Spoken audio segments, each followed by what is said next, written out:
News update na naman po tayo ngayon mga ka-YouTube at mga ka-Facebook. Update po tayo sa pagtutol ni Senador Robin Padilla kaugnay sa utos ni Senadora Riza Hontiveros na ipa-contempt si Pastor Kibuloy. Ngunit para kay Senador Padilla dapat dalhin sa korte ang kaso ni Kibuloy at hindi sa Senado. Narito po ang ilang mga impormasyon na atin na namang nakalap at ang mismong pahayag ni Senador Padilla. Sa gitna ng napipintong pag-aresto kay Pastor Apollo Kibuloy, inilarawan siya ni Senador Robin Padilla bilang isang bayani at isang biktima. Sa isang press conference, itinanggi rin ni Padilla na pinapanigan niya si Kibuloy. Paliwanag niya, ang mga tangkang pagharang ng contempt order laban sa leader ng Kingdom of Jesus Christ ay pagpapakita lang na may demokrasya sa Senado.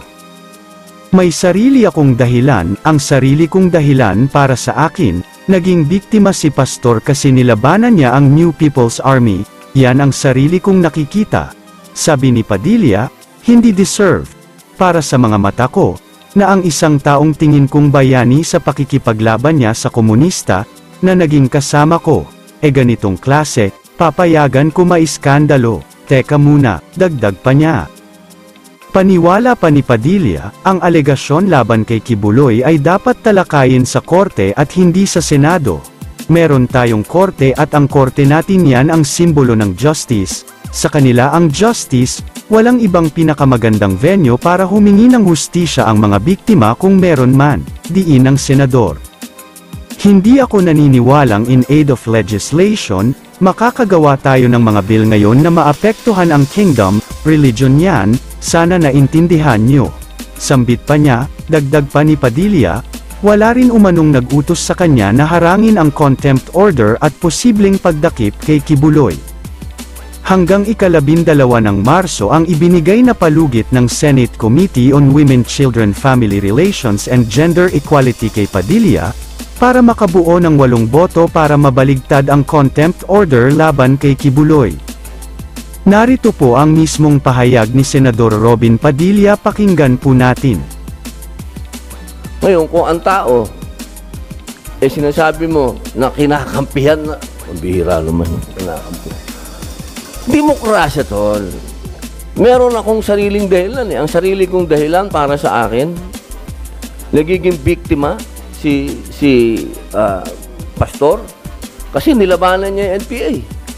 Yun ang sarili kong wala tayo, hindi deserve para sa mga mata ko ng isang tao ang tingin ko bayani sa pakikipaglaban niya sa komunista na naging kasama ko.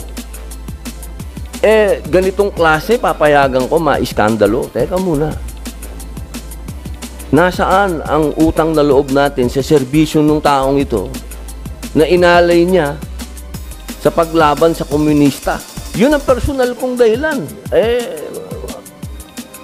Hindi ito usapin ng pagkakaibigan. Kasama ko tong taong ito. Noong lahat ay tahimik na lumaban, lumaban yan. Para sa akin, deserve niya yun. Deserve niya ang aking suporta na mapunta siya sa korte, sa judiciary. Yun. Hindi ako naniniwala na in aid of legislation, makakagawa tayo ng mga bill ngayon na maapektuhan ang kingdom. Religion yan. Yun, pare ko. Sana naintindihan mo na to. Bihira, kampi-kampi naman to. Ang posisyon ng aming chairman sa PDP laban, pumunta si Pastor, di ba? Sabi niya, yun ang posisyon ni dating Pangulo. Magkaiba sa posisyon namin. So wala akong sinunod na may nag-utos sa akin, ganun. Wow. Naman, ma'am. Revolusyonaryo, utusan lang. Sayang naman yung bigote ko.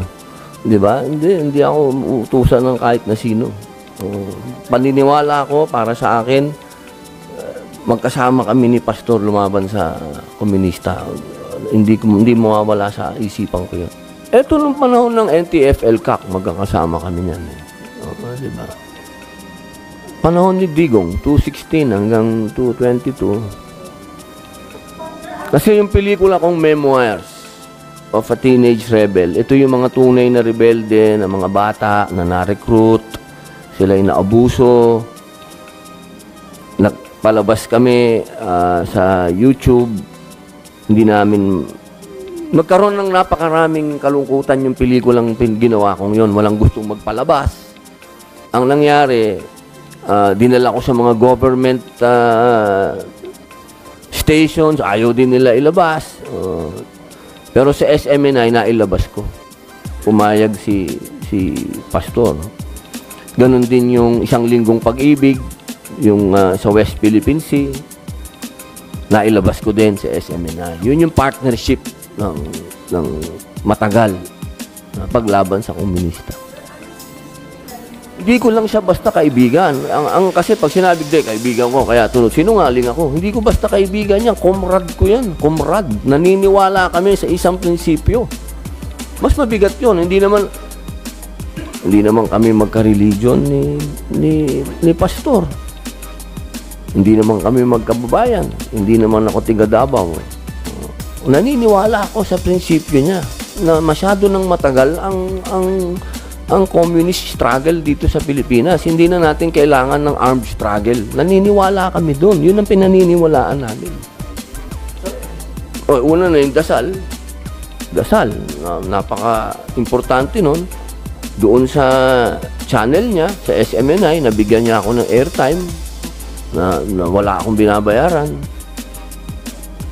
Yung mga panahon na walang tumutulong sa akin dahil ako naman ay walang pera sa kampanya, wala akong pambayad ng helicopter. Hindi, meron akong pera pero para sa mga anak ko. Hindi ko gastusin yan sa politika. Hindi ako niniwala dun.